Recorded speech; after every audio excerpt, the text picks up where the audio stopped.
Hatiku telah disakiti, ajarku memberi, hati mengampuni. Ketika hidupku telah dihakimi, ajarku memberi, hati mengasihi.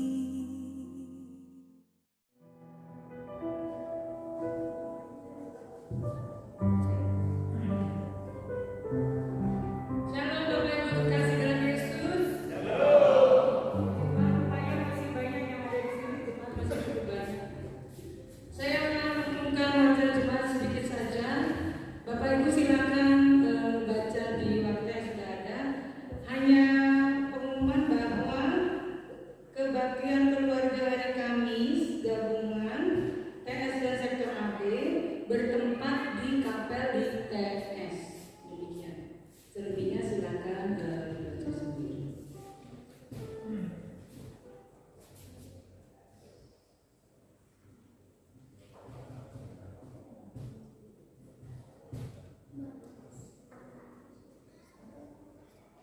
Selamat datang di ibadah Minggu 30 Maret 2025. Ibadah kali ini bertema memanusiakan manusia.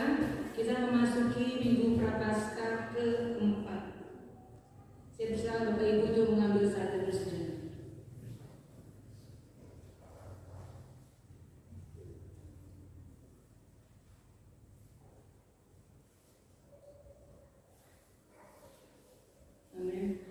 Mohon maaf Bapak Ibu, silakan yang ada di belakang maju ke depan karena kita hanya sedikit supaya kita bisa dimaksimalkan di depan.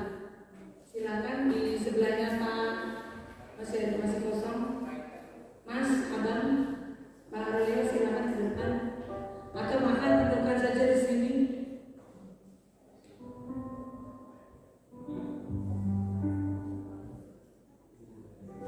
Baik, mari kita mulai ibadah kita. Saya undang Bapak Ibu untuk bangkit berdiri. Kita akan memulai ibadah pagi ini dengan lagu Kurasakan Kasih-Mu Tuhan.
kemampuan.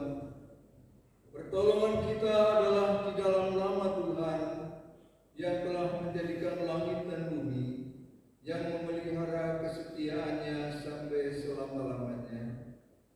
Salam sejahtera dari Allah Bapa kita dan dari Tuhan Yesus Kristus. Amin. Haleluya.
gagal, yang tidak berakal, yang kegeramannya harus dikendalikan dengan tali les dan kekang. Kalau tidak, ia tidak akan mendekati engkau.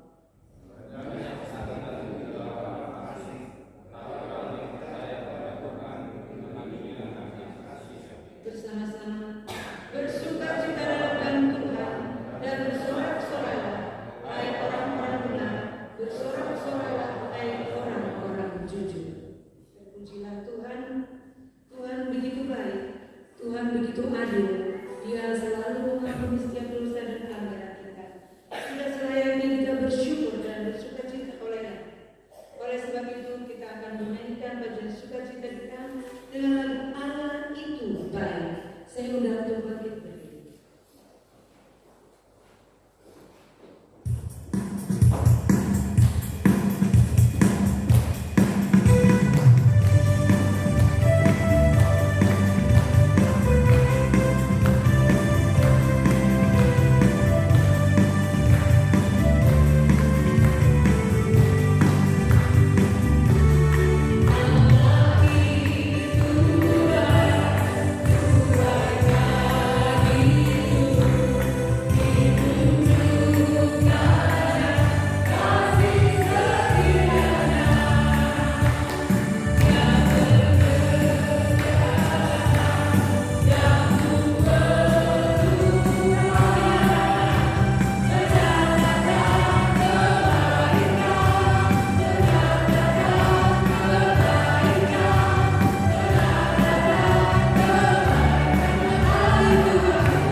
Dengan kasih yang tulus dari Tuhan, bahkan mungkin dengan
mengakui kesalahan dan dosa kami, ya Tuhan.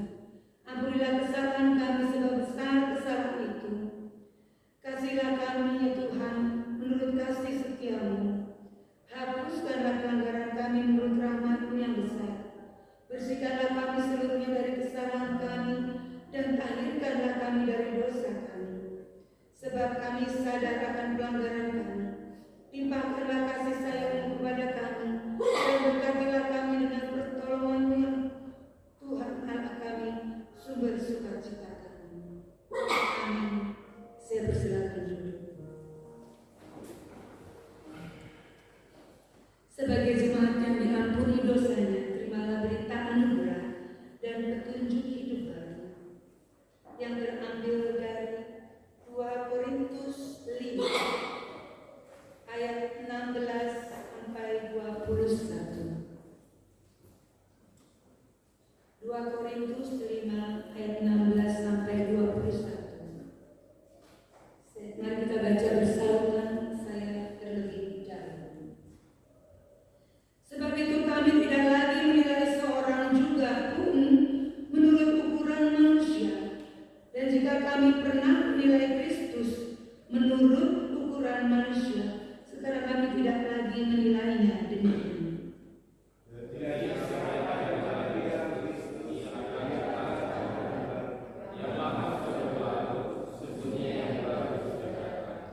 Dan semuanya ini dari Allah yang dengan perantaraan Kristus telah mendamaikan kita dengan dirinya dan yang telah mempercayakan pelayanan pendamaian itu kepada kami.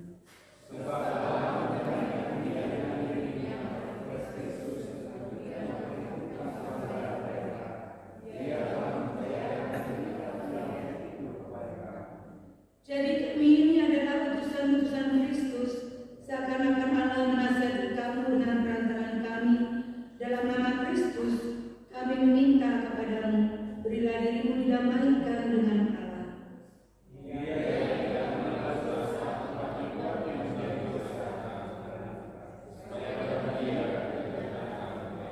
Terpujilah Tuhan. Bapak Ibu yang terkasih, kita memerlukan firman Tuhan sebagai air kehidupan yang menyirami jiwa dan hati kita. Mari kita mempersiapkan diri dengan mengangkat lagu Tuhan Aku Rindu.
Ya Tuhan, yang saat ini kami rindukan firman-Mu, kiranya Roh Kudus bekerja di dalam hati dan pikiran kami, agar kerinduan kami Engkau puaskan melalui kehadiran sabda-Mu yang menyembuhkan, melalui firman-Mu yang menghidupkan, agar hidup kami semakin hidup. Terima kasih Bapa, berbicaralah, kami siap untuk mendengar. Amin.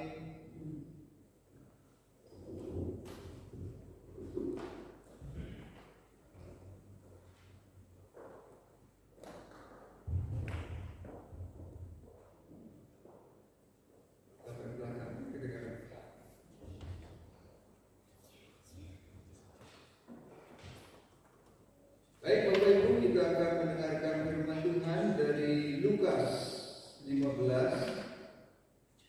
Kita akan membaca Lukas 15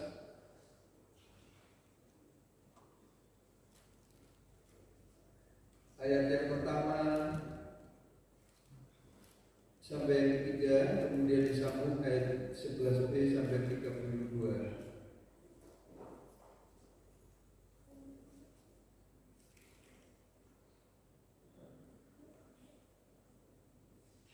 Lukas 15. Para pemungut cukai dan orang-orang berdosa biasanya datang kepada Yesus untuk mendengarkan Dia. Maka bersungut-sungutlah orang-orang Farisi dan ahli-ahli Taurat, katanya, Ia menerima orang-orang berdosa dan makan bersama-sama dengan mereka. Lalu Ia mengatakan perumpamaan ini kepada mereka. Ayat 11b sampai 32. Ada seorang mempunyai 2 anak laki-laki. Kata yang bungsu kepada ayahnya, Bapa, berikanlah kepadaku bagian harta milik kita yang menjadi hakku. Lalu ayahnya membagi-bagikan harta kekayaan itu di antara mereka. Beberapa hari kemudian anak bungsu itu menjual seluruh bagiannya itu, lalu pergi ke negeri yang jauh. Di sana ia memboroskan harta miliknya itu dengan hidup berfoya-foya. Setelah dihabiskannya semuanya, timbullah bencana kelaparan di dalam negeri itu dan ia pun mulai melarat. Lalu ia pergi dan bekerja pada seorang majikan di negeri itu. Orang itu menyuruhnya ke ladang untuk menjaga babinya. Lalu ia ingin mengisi perutnya dengan ampas yang menjadi makanan babi itu.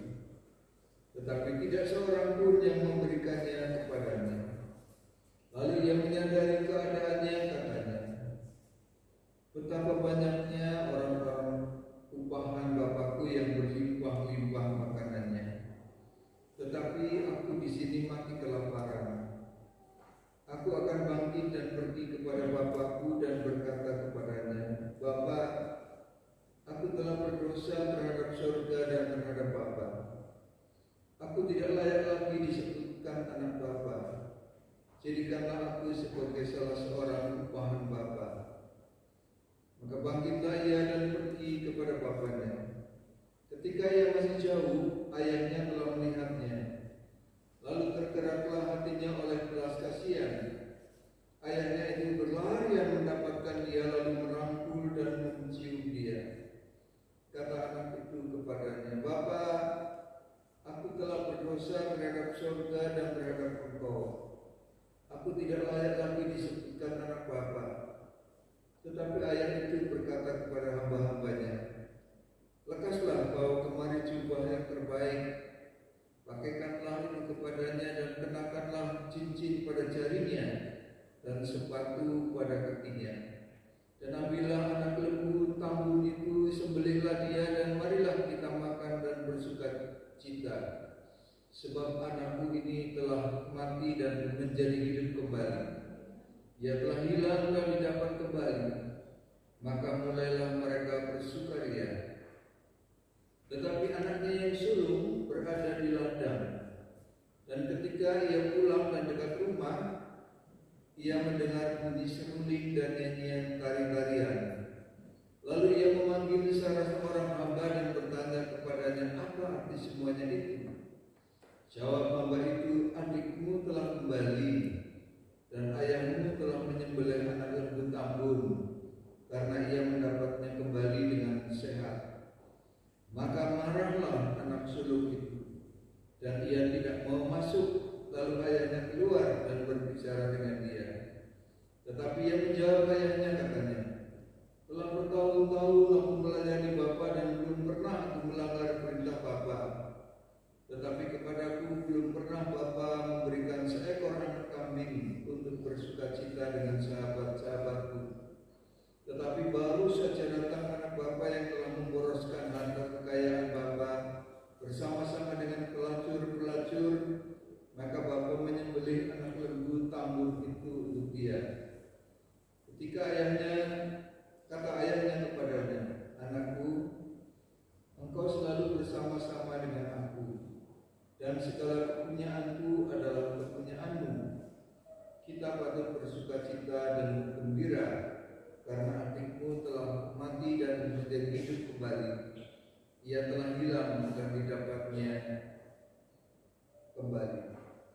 Saudara, berbahagialah kita yang mendengar firman Allah dan yang melakukannya dalam kehidupan kita.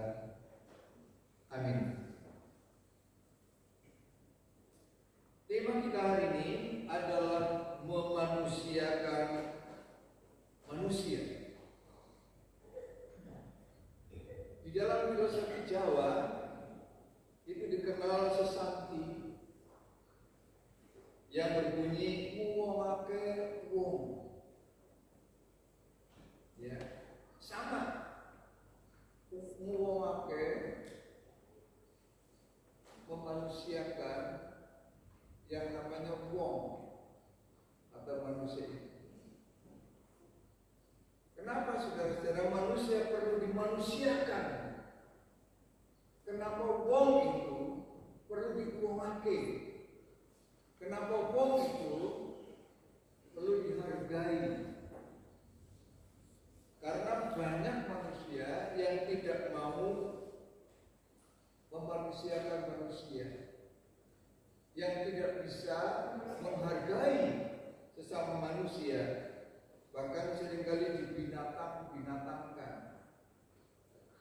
Ya kan? Sering kita satu sama lain dengan enteng mengatakan anjing itu, asu, celeng. Bahkan beberapa waktu yang lalu majalah Tempo kantornya itu dikirimi kepala babi yang tanpa telinga, yang bisa dimaknai macam-macam, agar supaya orang-orang di Tempo itu jangan macam-macam. Bisa jadi itu menjadi bahasa penghinaan. Kamu itu babi, jangan macam-macam. Ya. Nah, saudara-saudara sekalian, banyak orang ternyata tidak mudah untuk memanusiakan manusia, memakai uang. Perlu dipelajari, perlu diingatkan kepada kita semua. Pada suatu hari seorang karyawan ketahuan bahwa ia memanipulasi data, dan ini sangat fatal karena dampaknya adalah merugikan perusahaan tempat dia bekerja. Dia sangat takut ketika dipanggil oleh atasannya, tetapi apa boleh buat? Karena ia telah salah, maka dia harus menanggung akibatnya. Dia harus mempertanggungjawabkan semua perbuatannya. Ketika dia menghadap atasannya, dia ditanya, Anda tahu apa kesalahan Anda? Dengan tertunduk, karyawan ini mengatakan, ya, saya tahu. Dan apa konsekuensinya? Tanya atasannya. Dia diam saja, karena dia tahu perusahaan akan memecat dia. Tetapi atasannya kemudian berkata begini, menurut peraturan Anda dipecat tidak dengan hormat. Tetapi saya selaku atasan Anda telah berbicara dengan pimpinan di atas saya bahwa Anda diberi kesempatan untuk melanjutkan pekerjaan Anda. Saudara karyawan ini hampir tidak percaya mendengar apa yang dikatakan oleh atasannya itu. Lalu dia bertanya kepada atasannya, kenapa Anda memberikan saya kesempatan kedua kali? Atasannya mengatakan, saya juga pernah jatuh, tetapi diampuni oleh perusahaan ini. Dan sejak itu saya berubah total. Nah, saudara-saudara sekalian, pengampunan yang dia terima membuat dia menjadi pengampun. Anugerah yang dia terima dia alirkan kepada orang.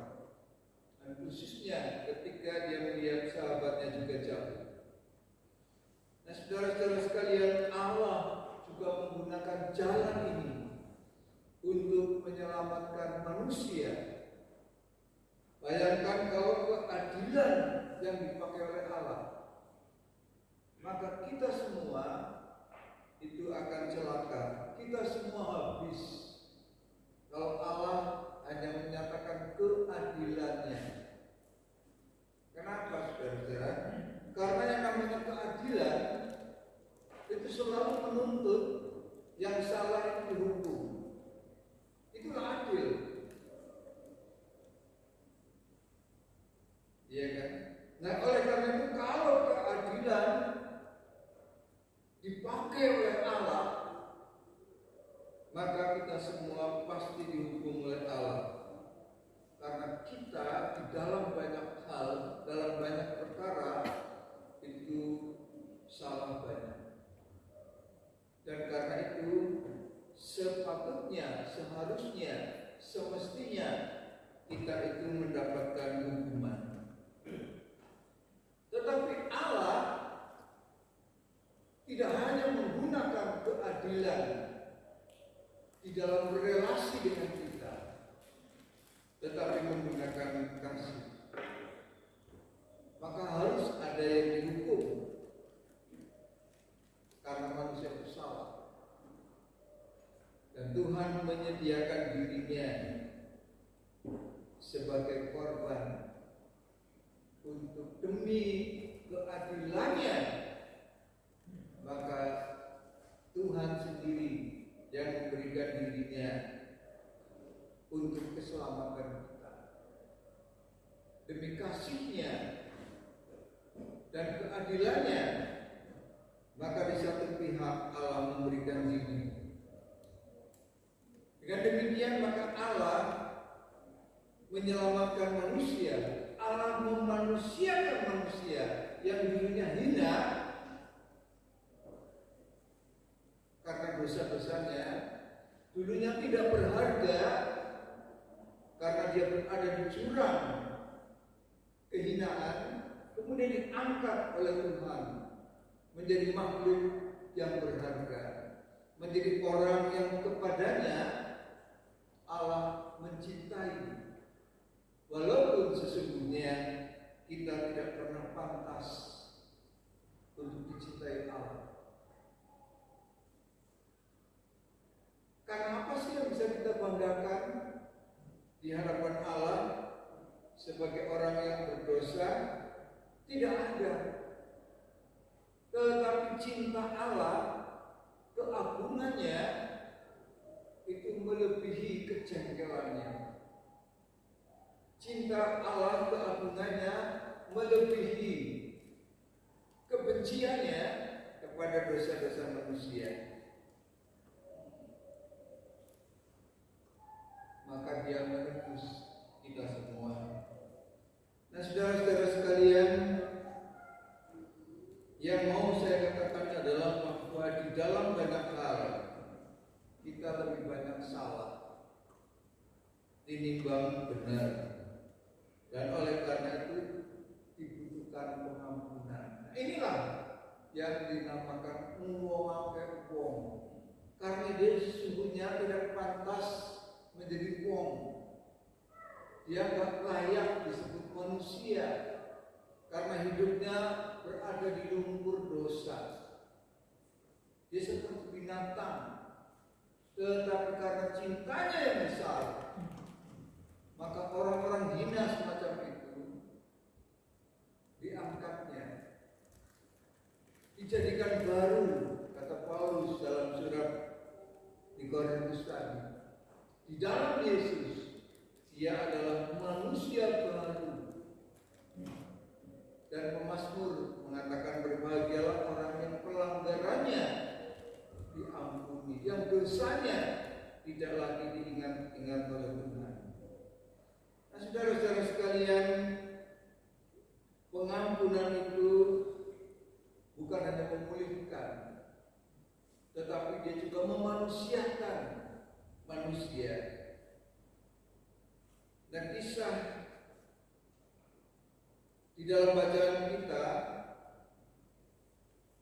pada Lukas pasal yang ke-15 itu disebut sebagai perumpamaan tentang anak yang hilang. Saudara-saudara, LAI memberikan judul itu, perumpamaan tentang anak yang hilang. Saya pernah memperbahkan nats ini dengan judul yang berbeda. Saya pernah membuat judulnya anak-anak yang hilang. Karena bukan hanya si bungsu yang hilang, tetapi juga si sulung termasuk orang yang hilang. Maka saya berjudul anak-anak yang hilang.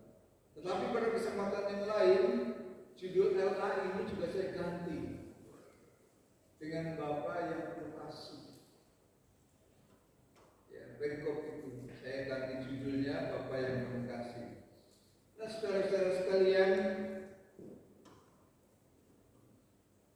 sang Bapa di dalam kisah ini sangat memukau cinta dan pengampunannya. Dia menerima anak-anaknya, baik si bungsu maupun si sulung, ini menghukum mereka. Meskipun ada banyak alasan yang sah kalau dia mau menghukum anak-anaknya, tetapi dia memilih untuk memaafkan kelakuan sang anak itu, baik yang bungsu maupun yang sulung. Kenapa, saudara-saudara?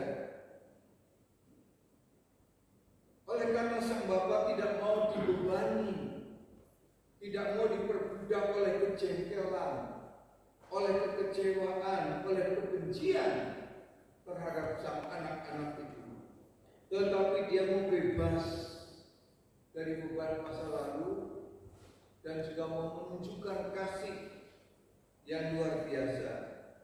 Seolah-olah sang Bapa berkata, anak-anakku yang nakal sudahlah, itu masa lalumu. Sekarang kamu sudah berbalik, mau bertobat, sudah menyadari kesalahannya, sudah sekolah melalui sekolah kehidupan dan pengalaman hidupmu. Sang Bapa memberikan pengampunan.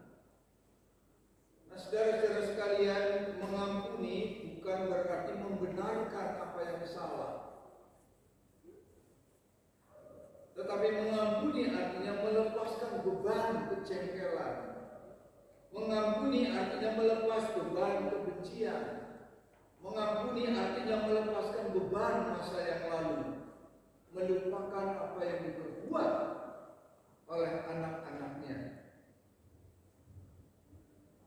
Bayangkan sang bungsu setelah minta warisan yang belum waktunya dihabiskan, sudah melarat kere, gak punya apa-apa, balik lagi, dipestakan, diterima oleh sang Bapa. Yang sulung selama ini kelihatannya berbakti kepada ayahnya, tetapi dia bisa bersuka cita terhadap kepulangan adiknya. Dia marah terhadap kepulangan adiknya. Dan dia menganggap dirinya di rumah bapak sebagai karyawan. Tidak melakukan semuanya dengan cinta. Ketika dia mendengar pesta di rumah, dia tanya karyawan yang lain, "Mana pada ngomong, Bang, itu adikmu baru pulang. Bapakmu ada pesta." Marahnya luar biasa. Bukannya senang adiknya pulang, dan dia nggak mau masuk. Ketika ditanya, dia malah menjawab, "Telah bertahun-tahun aku melayani Bapak dan belum pernah aku melanggar perintah Bapak. Tetapi kepadaku belum pernah Bapak memberikan seekor anak kambing pun untuk aku pesta dengan sahabat-sahabatku." Saudara, bapaknya sampai bingung. Kamu kan di rumah Bapak tinggal pesta, ada yang pesta. Ajak teman-temanmu, masa nggak boleh? Jadi dia itu bekerja bersama di ladangnya, mengolah ternaknya, mengolah tanahnya, itu seperti seorang karyawan, bukan sebagai seorang anak. Tidak bisa menikmati semua pemberian sang bapak. Dia nggak mau ikut dalam kegembiraan ayahnya yang telah mendapatkan kembali sang adik. Dua-duanya ini hilang. Tetapi yang menarik, bapak itu tetap menjumpai si bungsu mengadakan pesta dan mengundang si sulung untuk masuk ke dalam pesta itu. Jadi dua-duanya oleh sang ayah itu diuangake, dihargai. Kamu itu keliru nak, adikmu memang salah. Tapi yang penting dia telah sadar dan balik. Kamu juga tidak benar itu. Caranya kamu melayani bekerja di ladang tempat bapak itu juga motifmu nggak benar. Kamu juga keliru. Ayo masuk bareng-bareng kita pesta gembira bersuka cita. Nah, saudara-saudara sekalian, saya pasti kekurangan kata-kata untuk menjelaskan betapa lega ketika bisa membebaskan diri dari yang namanya kekecewaan, kebencian. Saya bisa marah, saya juga bisa kecewa, tapi saya belajar untuk tidak mau membenci. Kenapa, saudara-saudara? Karena selalu ada keindahan, ada kejernihan, ada ketenangan, dan ada kebebasan kalau tidak ada kebencian. Jadi kita boleh marah. Namanya manusia punya emosi. Kita boleh kecewa dan bisa kecewa, baik karena perbuatan seseorang, kata-katanya, atau tindakannya. Tetapi yang sering kali saya katakan dari mimbar ini, jangan membenci. Jangan membenci. Karena kalau sudah ada kebencian, itu semuanya menjadi runyam. Sahabat pun, orang yang dekat pun bisa kita hancurkan. Kalau kebencian dibiarkan, maka marah-marahlah, tetapi perpendek durasinya, lokalisir wilayahnya, percepat, selesaikan. Kan Yesus, Alkitab mengatakan, biarlah amarahmu jangan sampai matahari terbenam. Selesaikan secepatnya. Bukan berarti nggak boleh marah, boleh. Kalau saudaranya nggak benar ya marahlah, tetapi marah terhadap persoalannya, jangan orangnya, masalahnya. Nah, saudara-saudara sekalian, bapak ini dia kalau harusnya kan dia marah betul, sudah minta warisan dihabisin, marah betul, ya kan? Tidak ada yang salah dengan bapak ini kalau dia menghukum anak itu. Ya sudah, kamu saya jadikan orang upahan di rumah. Tapi bapak ini mengambil sikap yang sangat berbeda. Dia tetap mengangkat anak yang hina ini, diuangake, dihargai, bahkan dipestakan dengan sedemikian rupa. Nah, saudara-saudara sekalian, bukankah sayang kalau hal-hal indah seperti itu hilang di dalam kamus hidup kita, bila menguap dari hati kita hanya sekedar memuaskan rasa jengkel kita, rasa marah kita, apalagi benci, lebih dari sekedar membebaskan, mengampuni, juga menjadi gerbang perjumpaan kita dengan Tuhan. Kalau kita mengampuni, jadi gerbang pertemuan dengan Allah terbuka. Tetapi kalau kita tidak bisa mengampuni, maka perjumpaan dengan Allah itu gak bakalan ketemu. Karena Matius 5 itu kan mengatakan, kalau kamu kebaik Allah teringat akan saudaramu, akan sesuatu masalah, maka kamu harus kembali dulu, selesaikan dulu masalahnya dengan saudaramu, baru kamu kebaik Allah mempersembahkan korban. Korban itu diterima oleh Tuhan. Tetapi kalau kita tidak bisa berdamai, kita nggak bisa berdamai dengan hati, bagaimana kita mau berdamai dengan Allah, mau ketemu dengan Tuhan? Nah, saudara-saudara sekalian, kita tidak mungkin berhubungan baik dengan Tuhan kalau hubungan dengan sesama kita itu buruk. Perhatikan ya, kita tidak bisa menjalin hubungan baik dengan Allah kalau hubungan dengan orang lain tidak baik. Tidak mungkin akar baik di dalam hidup kita membuat kita mesra dengan Tuhan. Tidak mungkin. Orang datang kepada Tuhan harus membebaskan diri kita, berdamai siapapun dia, walaupun dia orang yang hina, orang yang salah, seperti anak bungsu yang disulung itu. Tetapi kalau kita mengampuni itu artinya sekali lagi bukan membenarkan perbuatannya yang salah itu. Tetapi mengampuni artinya melepaskan kemarahan kita, kejengkelan kita, kekecewaan kita, dan diganti dengan cinta. Itu mengampuni. Jadi melupakan apa yang diperbuat oleh orang. Nah, di situ hubungan dengan Allah baru mungkin. Ada seseorang yang pernah menulis, mengampuni itu lebih indah di telinga Tuhan tinimbang mulut yang mengucapkan ribuan doa.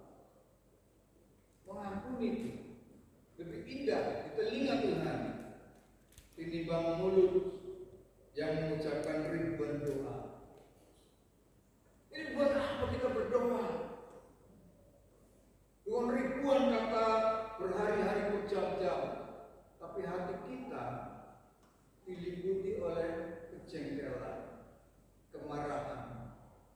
Saya pernah menerima SMS dari seorang kawan yang berbunyi, saya buka dompet, ternyata kosong.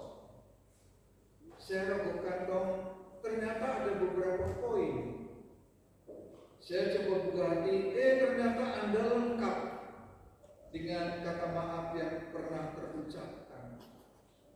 Dan akhirnya saya sadar betapa kayanya saya.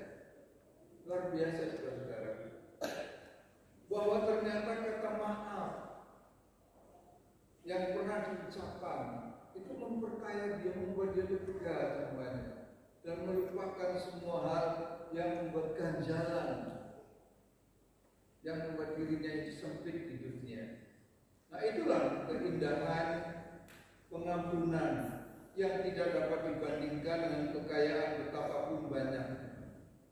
Mengampuni itu memulihkan, membebaskan sekaligus mencerahkan, yang memakai wong, yang memanusiakan manusia. Kita menjadi manusia di hadapan Allah karena kita diampuni oleh Allah. Kalau kita nggak diampuni, kita ini kan orang hukuman, orang yang hina, orang yang dihukum. Tetapi oleh karena cintanya yang besar, maka kita yang hina itu dimuliakan, kita yang mati itu dihidupkan, kita yang lama itu dibaharui di dalam Kristus menjadi manusia baru. Nah, kalau kita sudah dibaharui mendapat anugerah karunia Allah, masa kita pelit juga untuk mengampuni.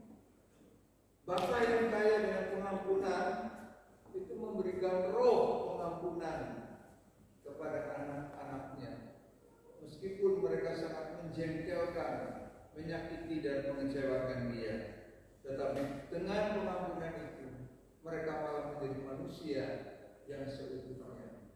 Maka mari kita belajar untuk memakai uang, menghargai orang lain sebagai orang, sebagai sesama kita. Amin. Mari kita berdoa. Bapa di surga yang maha baik, kami bersyukur untuk rahmat kebaikan-Mu yang melampaui segala akal pengertian kami semua. Oleh kasih-Mu, kehinaan kami Engkau angkat menjadi orang-orang yang berharga di hadapan Tuhan, bahkan menjadi biji mata Tuhan, orang-orang yang dikasihi oleh Tuhan, orang yang selalu dalam pikiran dan hati Tuhan, sehingga Tuhan sampai merelakan dirinya untuk turun dari kemuliaan surga, masuk ke dalam dunia yang kotor, agar supaya kami dibersihkan oleh pembebasan yang datang dari Tuhan, oleh penerimaan pemulihan yang datang dari Allah. Terpujilah nama-Mu Tuhan di dalam Kristus. Amin. Terima kasih untuk pelayanan yang diberikan Bapak Pendeta Yohanes. Marilah dengan kesadaran kita bersiap untuk melakukan firman Tuhan di dalam kehidupan kita, senantiasa saling mengampuni. Kita akan meresponi firman Tuhan dengan pujian Raja Kau Tuhan.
Bersama-sama umat percaya di muka ini, mari kita ikrarkan pengakuan iman rasuli yang demikian.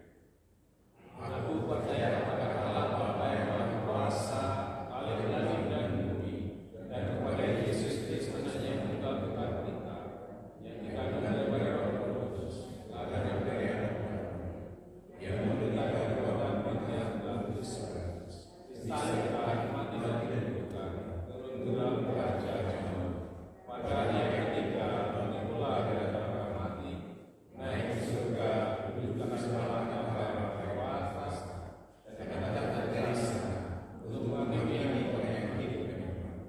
Aku percaya kepada Roh Kudus, gereja yang kudus dan persekutuan Roh Kudus, pengampunan dosa, kebangkitan daging dan hidup yang kekal. Amin. Bapak Ibu terkasih,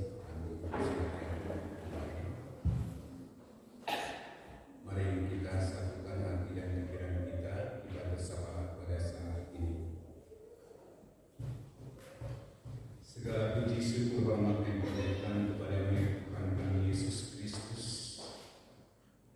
di mana pada siang hari ini ya Tuhan, kami telah diberkati oleh Tuhan melalui hamba Bapak Pendeta Yohanes, di mana melalui firman-Mu ya Bapa,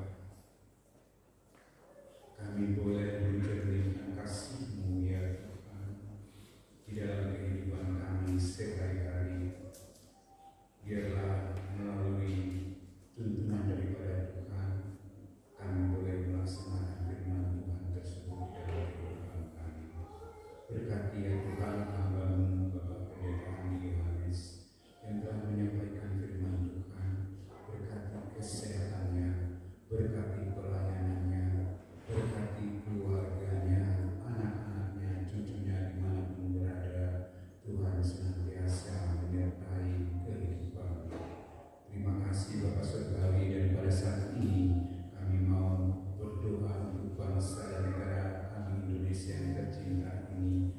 Biarlah ya Tuhan, para pemimpin di negara kami ini ya Tuhan, melalui tuntunan daripada kuasa-Mu ya Bapa, mereka boleh melaksanakan tanggung jawabnya, di mana mereka berada hanya untuk kepentingan masyarakat umum ya Bapa, bukan untuk kepentingan pribadi semata. Kami juga berdoa untuk perusahaan Sugar Group Companies, baik itu GPN, ILP, CILP. Melalui perusahaan ini Tuhan memberkati kehidupan kami. Biarlah semakin hari ya Tuhan berkat-Mu melimpah untuk perusahaan ini. Berkati ya Tuhan pemilik perusahaan ini, Ibu beserta Bapak Gunawan Yusuf. Mereka boleh mengambil segala sesuatu kebijakan ya Tuhan melalui daripada firman Tuhan. Berkati ya Tuhan kami yang bekerja di tempat ini, terkhusus ya Tuhan sebentar lagi kami akan session.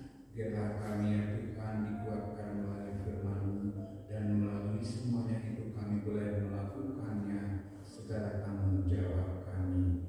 Terima kasih Bapak Surgawi, berkati ya Tuhan tebu-tebu yang sudah ditanam. Biarlah ya Tuhan Yesus hasil daripada produksi pada tahun ini ya Tuhan Yesus boleh mendapatkan hasil yang lebih baik lagi ya Bapak.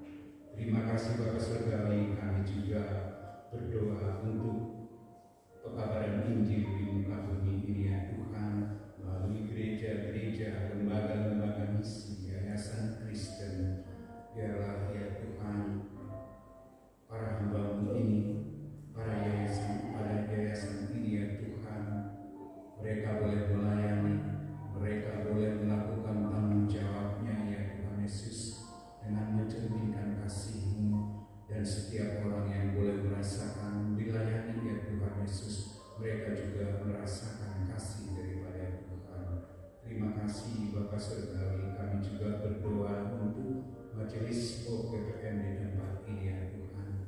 Kami berdoa, berikan kami kesatuan hati, kemajelisan bersama-sama hamba Tuhan di tempat ini, juga bersama dengan jemaah, melalui segala ibadah-ibadah kebaktian kami bersatu hati, keimanan kami ya Tuhan Yesus semakin hari boleh semakin dikukuhkan dan dikuatkan. Berkati ya Tuhan setiap komisi-komisi yang boleh ada, baik itu komisi pria, wanita, pemuda, remaja, sekolah minggu ya Tuhan.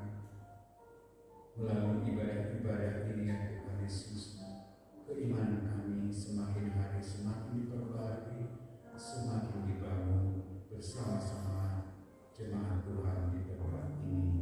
Kami juga berdoa ya Tuhan untuk anak-anak kami, baik itu dari PAUD, TK, SD, SMP, SMA hingga perguruan tinggi, baik itu yang ada di dalam saya ataupun yang di luar saya. Berkati ya Tuhan anak-anak kami ini, berkati kesehatannya, berkati kepintarannya, kecerdasannya ya Tuhan, melalui usaha-usaha anak-anak kami ini ya Tuhan Yesus.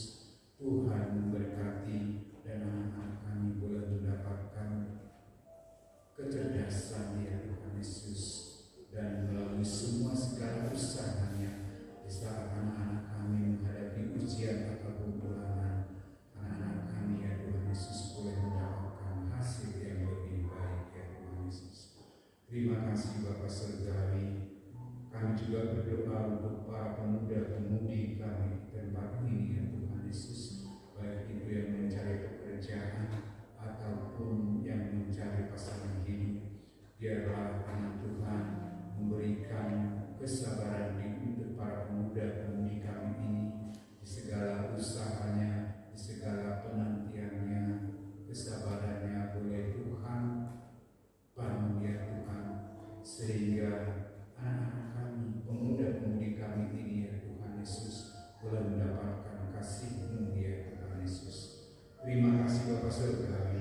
Kami juga berdoa untuk jemaat Tuhan yang sakit, Ibu Widewati, Ibu Ilana Sutio, Bapak Adi Nugroho, Bapak Widodo, Bapak Ibu Iswidodo, Ibu Wawa Mojoasi, anak Fabricia Rosali, Ibu Natia, Ibu Christine Silaban, anak Alexia Jennifer Yunanta Andraha, Bapak Sucipto, Bapak Jemani.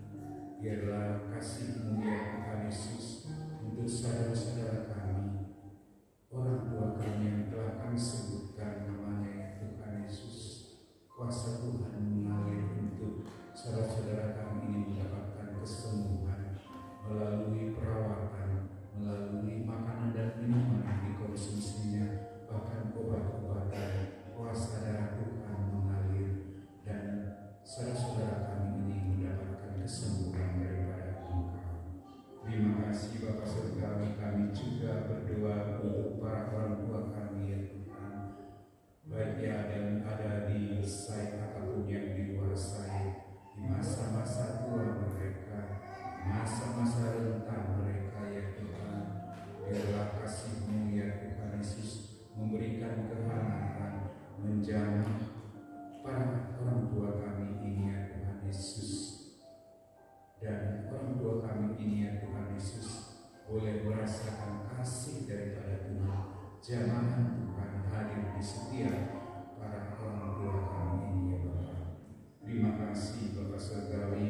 Inilah ya Tuhan yang menjadi permohonan kami pada saat ini, dan kami mau tutup ya Tuhan doa kami ini ya Tuhan dengan doa Bapa kami yang Tuhan ajarkan kepada kami yang demikian. Bapa kami yang di surga, dikudus nama-Mu, datanglah kerajaan-Mu, jadilah kehendak-Mu di bumi seperti di surga. Berilah kami pada hari ini makanan kami yang secukupnya, dan ampunilah kami akan kesalahan kami, seperti kami juga mengampuni orang yang bersalah kepada kami, dan janganlah membawa kami kepada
Tak putus-putusnya Tuhan, Engkau memberkati kami dan tidak pernah berhenti Tuhan. Kami mengucap syukur Tuhan karena Engkau terlalu baik bagi kami. Engkau selalu dapat diandalkan kami. Terima kasih Tuhan untuk berkat-berkat yang Kau berikan bagi kami. Biar apa yang kami berikan ini Tuhan, yang tidak seberapa, tidak sebanding dengan berkat-Mu, Engkau berkati Tuhan untuk memperluas kerajaan-Mu di tempat ini. Berkati bijaksana dan takut akan Tuhan bagi mereka yang mengelolanya. Terpujilah Tuhan, di dalam nama Yesus kami berdoa. Amin. Kita tiba di penghujung ibadah kita pada saat ini. Mari kita bersukacita membawa firman Tuhan dalam kehidupan kita. Kita senantiasa menjadi pelaku firman Tuhan. Kita akan mengangkat pujian Tuhan mengutus kita ke dalam dunia, sehingga Bapak Ibu bangkit berdiri.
Marilah kita pulang dengan sukacita dan bertekad untuk belajar menghargai orang lain,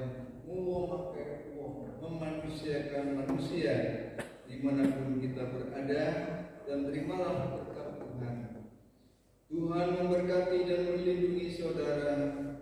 Tuhan menyinari saudara dengan wajah-Nya dan memberi saudara kasih karunia. Tuhan menghadapkan wajah-Nya kepada saudara dan memberi saudara damai sejahtera. Di dalam nama Bapa, Putra, dan Roh Kudus, sekarang sampai selamanya. Amin.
hatiku telah disakiti.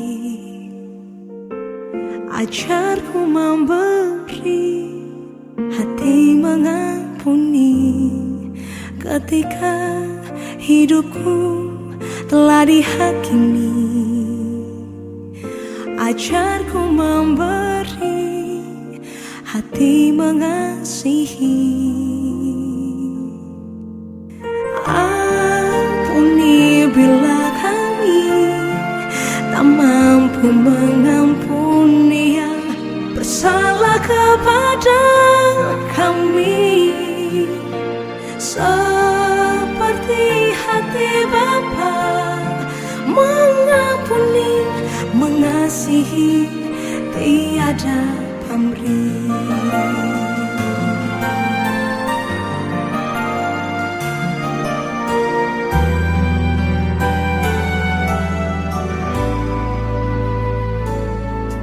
Ketika hatiku telah disakiti, ajarku memberi, hati mengampuni. Ketika hidupku telah dihakimi, ajarku memberi, hati mengasihi. Ampuni bila kami tak mampu mengampuni yang bersalah kepada